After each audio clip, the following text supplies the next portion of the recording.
Last week, Aaron Dykes covered how the UN has been incrementally trying to dig into our Second Amendment. Well, guess what? It's hitting home now because we just released a story today titled UN Gun Grab Follows State Department Plan. This is going to get scary. The UN Arms Trade Treaty that has been identified by observers as a flagrant threat to the Second Amendment, in which Barack Obama is determined to sign, has its roots in a 1961, you hear that, 1961 State Department memorandum, which explains how the United Nations will oversee complete disarmament of all the people under the ruse of preventing war. Are you hearing me?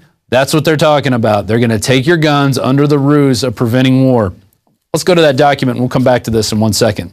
Here's the document. It's entitled Freedom from War. State Department Publication 7277, released September 1961. Okay? September 1961 is when they started writing this. And you know what it says here? The United States Program for General and Complete Disarmament and a Peaceful World. Yeah, the only ones that are going to have guns are the United Nations soldiers. And guess what? There's not going to be any peace with them. They're going to be kicking your heads in and shooting everybody in sight. And they've already done it. It's happened time and time again. You can look at Africa. You can look in East Asia. That's what they plan on doing. That's their version of peacekeeping. We're going to go into this document right now. From the Office of Public Services, Bureau of Public Affairs. This only cost 15 cents. It was interesting in 1961. So in their introduction, they talk about a program for general and complete disarmament in a peaceful world. Okay, make no mistake about it. This isn't just hidden one time in this document. We're going to go through it all. They talk about freedom from war and security for all states. And what does security for the state mean? That means no security for the individual. That means you don't have any rights. It's only the state that's going to have rights. First, there must be immediate disarmament action. And this is written by our State Department. A goal of general and complete disarmament. Second, all disarmament obligations must be subject to effective international controls. You know what that means? No Second Amendment. They talk about the stages of the disarmament process. Third, adequate peacekeeping machinery must be established. Nations are unlikely to shed their means of self-protection in the absence of alternative ways to safeguard their legitimate interests, like freedom from tyranny. This can only be achieved through progressive strengthening of international institutions under the United Nations and by creating a United Nations Peace Force to enforce the peace as the disarmament process proceeds. You guys, you better get serious. You better start talking to people. You better start warning people because it's going to start happening soon. We know they're already training to do this. We've already been telling you this for years. Okay? And here it is from 1961, and it's been incrementally happening. Let's go back to the document. Disarmament goals and objectives. Preserve internal order and contributions to a United Nations Peace Force. So that's taxes that they're going to use from us to go back and take your guns later through the United Nations, through the blue hats. Establishment and effective operation of an internal disarmament organization within the framework of the United Nations to ensure compliance at all times with all disarmament obligations. Okay? Governing principles, we're going to move down here. Inspection and verification must establish both that nations carry out scheduled limitations or reductions and that they do not retain armed forces and armaments in excess of those permitted at any stage of the disarmament process. There it is right there in the document. Here we go on page 4. Arms and armed forces would be reduced. The armed forces of the United States and the Soviet Union would be limited to 2.1 million men each, with appropriate levels not exceeding the amount for other militarily significant states. Levels of armaments would be correspondingly reduced, and their production would be limited. This is all by a world body. This is not going to be through anything through our country. This is through the United Nations, which means there's no negotiations. There's only killing people and machine gunning them when they don't comply. States would be committed to other measures to reduce international tension and to protect the chance of war by accident, miscalculation, or surprise attack. And they go through a second stage and a third stage. Here we go in the third stage. The manufacture of armaments would be prohibited except for those agreed types and quantities to be used by the UN Peace Force and those required to maintain internal order. All other armaments would be destroyed or converted to peaceful purposes. This all sounds beautiful and glowing in your new world order, but you know what it's going to be? It's going to be used to come in and take your wealth, take your property, take everything you have. And they're going to start by taking your guns. Here we go to the Declaration on Disarmament. The United States program. Let's get a shot of this. People aren't going to believe it till they see it. Here it is right here. This is their appendix, a Declaration on Disarmament. The United States program for general and complete disarmament in a peaceful world. The nations of the world, conscious of the crisis in human history produced by a revolutionary development of modern weapons within a world divided by serious ideological differences. That means those who are for freedom and those who want to take everything from you and live lavish while you live as a slave. Determined to save present and succeeding generations from the scourge of war and the dangers and burdens of the arms race, and to create conditions in which all people can strive freely and peacefully to fulfill their basic aspirations as long as they kneel to the New World Order, declare their goal to be a free, secure, and peaceful world of independent states. That it will not happen. There will be no independent states.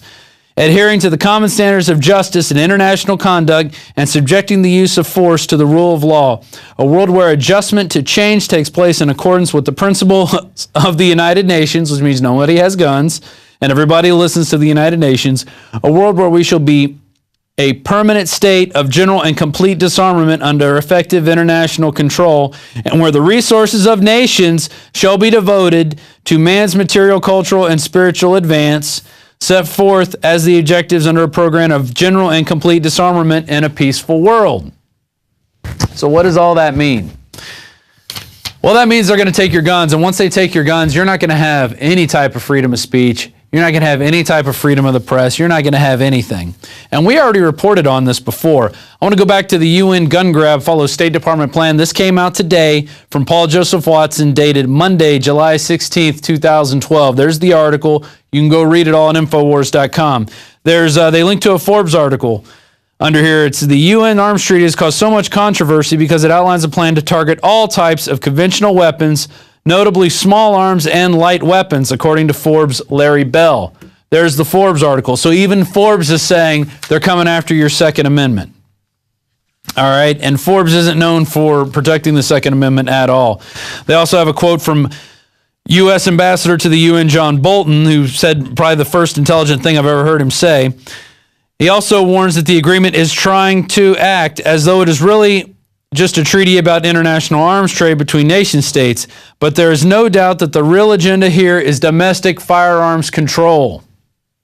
Okay? They're talking about your small guns. They're talking about the guns that can be used in a guerrilla war against the United Nations when they come to invade and send troops from other countries here to take your guns. That's what it's talking about. But you know what? You don't believe me, do you? You're still in denial, aren't you? Those who are out there in denial. Well, let's go to a clip. It's going to start off with the New Orleans chief of police during Katrina saying, no one will be allowed to have guns, all weapons will be taken. And then it's going to go to today's show where Mike Adams got a call from someone who was actually in Katrina with the 45th Infantry Brigade. I'm sorry I'm flustered because this information is really disturbing me right now. He was there confiscating guns. They were going door to door. They were kicking in as they asked, do you need any assistance? Boom. Do you have any guns? We're taking them. You said guns will be taken? Yeah, no one will be able to be armed. We will take all weapons. Today in New Orleans, they got a lot tougher on the holdouts. Police department, anyone home? Not only the flooded areas, but New Orleans' driest and wealthiest neighborhoods, too. Police department! The police and National Guard going street by street, house to house, sometimes entering open houses with guns drawn, and instructions to disarm anyone inside. Let's go to Chris in Oklahoma. Chris, you're on the air on the Alex Jones Show. Thanks for joining us. Hey, Hells Ranger, how's it been? Good. It's good here, man. How about yourself? Oh, pretty good, pretty good. I was with the 45th Infantry Brigade, Delta Company, 1st of the 279, 2nd Platoon.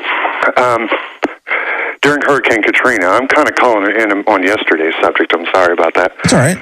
But I don't. It's just I've always wanted to get a hold of you guys and kind of get the word out there for those that still have that slight hesitation in the back of their head that gun confiscation can't and won't happen here. It already has. And I was only 21 years old, just really gung-ho, really dedicated to the Army, especially to the infantry. And I did whatever I was told. And what did they ask you to do? Let's see, the first thing we did was we got a 3-week, a book full of 3-week-old 911 phone calls, right? And then we had to go around and answering all the phone calls. So we were like cadaver dogs for about 3 weeks. And in between them, we would run night missions. And here's the thing. A lot of people may think that they'll see this on the news or they'll have time to get ready when the crap hits the fan or whatever. It's a truck, you know what I mean? It's a group of trucks. They pull up, they stack right on your home, as we did, and we broke entry. Yeah, we would yell out, Oklahoma Army National Guard, is anybody in need of assistance? But that's as we were booting in the door. But wait a minute, it sounds like you weren't part of the Oklahoma National Guard. I mean, you were U.S. military. Yeah, I was activated. I think about a week after Katrina, I was watching it on the news, and Sheriff Kamiko of Fox 23 told me before my unit even got a hold of me that I was going to New Orleans. Wow. We got sent in, and we were the very, very first boots on the ground. Alpha Company. And you were confiscating firearms? Left and right, yes. And we were also monitoring the New Orleans police because we kept having like the first day we had this little beautiful redheaded lady come up. All right, wait a minute. We're almost out of time. Will you stay on the line for us, please? I want to continue with you on the other side. Stay on the line with us. This is fascinating. We're going to continue this right here on the Alex Jones Show.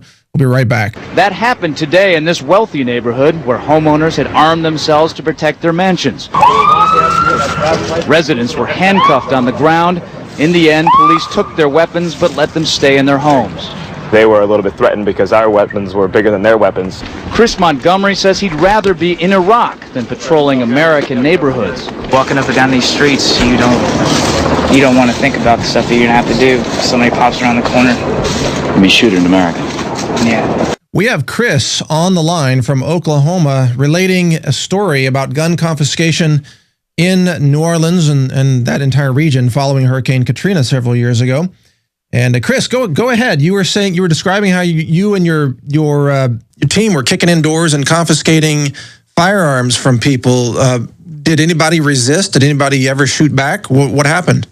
Well, we had a couple of people resist verbally, and they got stuffed and cuffed very violently. We throw them in the back of the 5-ton or the deuce and a half or whatever, and then we take them out to the Greyhound bus station, which was the police station at the time. I was saying, before we came up, or before the break, I think it was like the second day we were there, this redheaded lady came up to our platoon's area, and she sat, or to our company area, she sat on the curb with her knees in her chest, just rocking back and forth, crying uncontrollably. She sat there for almost 27 hours, just refused to move. We talked to her, we did everything we could, just didn't want to, you could tell she had been through enough. She'd been repeatedly raped by men in NOPD masks and NOPD uniforms. Oh, you're kidding me. So we were told, at that point we were told the NOPD obviously isn't our friend, we need to start watching them. The FBI had us out there at Cooter Brown, which is the NOPD Sheriff's Brothers Bar. It's like the big cop bar there in New Orleans. Just so people know, NOPD's New Orleans Police Department, just for people who know. Yeah, definitely. Or the police department. So a lot of those cops were then just total rogue. I mean, we saw a video of some of them going in and looting retail stores and things like that, but they were raping women down there? Definitely. Raping women. They were... we got two separate women that came to our company alone, and when I was there, I met cats from the California Guard, Indiana Guard, you name it, everybody was... And... But how... It was just a free-for-all. Police from all over the country, Dallas County, Dallas, Texas sheriffs down there. But how did you and your team justify to yourselves and each other that gun confiscation would help this situation when it was a free-for-all? I mean, isn't that a time when citizens need to be able to defend themselves? It never, like I said, I was just ignorant as hell. And that's kind of something that I worry about with the kids today, if they really realize what they're doing. I had no idea. The only time it ever occurred to me that something may be wrong is we came up, we were down by the old French district. We came up to this man's house. He had a big wooden sign that says, "I'm here alone with my dog and my shotgun. Looters beware." We thought, it was funny. Everyone stopped and took pictures of the sign. But eventually we took his guns. And we left him there with nothing. So now that you know what you know, now that you're listening to the Alex Jones Show and you're informed, what would you advise people to do if this happens again? Well, I called. I mean, no offense. I mean, Mike, we love everything you do. I'm a big fan of the Health Ranger, but I was hoping to get a hold of Alex for the fact that what do you do when they stack right? You know what I mean? And they're prepped to come into the home. There's no negotiating with us. Trust me. There was no negotiating. Yeah. If you resisted, you died. That were the orders. You go after gun or you die. Yeah, but well, I mean, this is invaluable information. I apologize. We only have a limited time here. I got to let you go. We've got so much more coming up here, but fascinating. I hope you call back and get to Alex as well. I'll pass on this conversation to Alex and let him know. But that's some frightening information, and I just hope that the military. That the members of the military say no. They refuse to engage in gun confiscation because no doubt there could be outbreaks of violence and a lot of needless death and bloodshed if that happens. But thank you for your call, Chris. That's very concerning. It was traumatic. All of a sudden, they were banging on the front door, the side door, and the back door. And they said, let us in. I'm saying, look at all my food. I got plenty of food. They kept pushing me back, and ended up like this. Then, Patty showed them a small revolver she was carefully holding in the palm of her hand. A camera crew was there to capture what unfolded next. I said, it's not even loaded. And I dropped it on the floor. You got a gun. Well, they punched me in the face. Look at my black and blue marks. Look at... You said guns will be taken. No one will be able to be armed. We will take all weapons. So if you're still doubting, there's the proof there. They went into New Orleans. They went into the high and dry areas. They went in just to grab guns because that's what they were training to do. It wasn't about helping people. It was about taking people's guns to see if they could get away with it under a crisis. And that's how it's going to happen. It's going to happen in the dead of night. Did you hear the soldier talking? He said, we pulled up at night and we just busted in and grabbed guns. That's how they do it. They're not going to be, hey, please turn in your guns. No, it's going to be right down to the wire, and you're not even going to know that they're going to be there until they're on top of you while you're sleeping in your bed. So you better start making a plan. You better start having firearms. You better start learning how to shoot. You better start getting ammo. Because if you don't exercise the Second Amendment, it will be taken from you. And when the Second Amendment goes, it's UN tyranny, it's boots on your forehead, it's slave internment camps, and it's all going to happen. They've all been making plans. Remember in early July 6th, we had the article by Paul Joseph Watson. Army manual outlines plans to kill rioters and demonstrators in America. Newly leaked U.S. Army military police training manual for civil disturbance operations, that means here in the United States, outlines how military assets will be used domestically to quell riots, confiscate firearms, and even kill Americans on soil during mass civil unrest. Warning shots will not be fired. And that he linked to a Hong Kong document, and we can go to that, and it shows you some of the things they're going to use. Oh, there's the grenade launchers they're going to use against you. There's the little round that they're going to put in there as they shoot at you. Okay? That's what it's all about. It's all about you. It's all about them creating the crisis. And then they come at you and take your guns because the crisis has been created. It's unfolding right now. Okay? The economy is going down the tubes. Everywhere in Austin, they have these free or so-called free money title loans things where they give you free money or so-called, but then they come and take your property. Those only happen when there's a bad economy and when people don't have jobs, and they're springing up everywhere like weeds. Okay, and they're brand new and they're painted and they just, boom, they pop up. There's 5 of them right around my house. And I live in a pretty decent area of town. But it just says everybody's hurting. And when people start hurting, people start doing crazy things. Just like Gerald Celente says, when they lose everything, they lose it. And that's going to be the pretext to come in and start taking people's guns, and the Army's going to be kicking in doors, and they're training the National Guard to do it, and they're training the military police to do it, and they're training your SWAT teams, and they're giving them giant battle tanks to do it. It's all coming down. One more article I want to get to. Army Corps trained soldiers to confiscate constitutionally protected firearms. That was from Kurt Nimmo the same day we released the other one, right? And we got that from the guys over at Hong Kong. Dan Fight sent that to us. And in addition to revealing how federal government and Pentagon will respond to civil disturbances in violation of the 1878 Posse Comitatus Act, the United States Military Police Schools Civil Disturbance Operations document instructs how military will confiscate Americans' weapons from American citizens. I'm sorry. I'm not reading everything eloquent right off a teleprompter, but I'm scared. This is scary information. You need to get this out to everybody you know right now. It's all there. You could go check out the headline. We gave you the headlines. Go read the articles. Go to the links. Go read this document right here. Here it is. It says it in plain English. The United States Program for General and Complete Disarmament in a Peaceful World. It's all right there. You better get this information out. Don't waste any more time. You better get some guns. You better get a plan. You better learn how to shoot. Don't waste this time now that we have, because it is precious and the time is running short.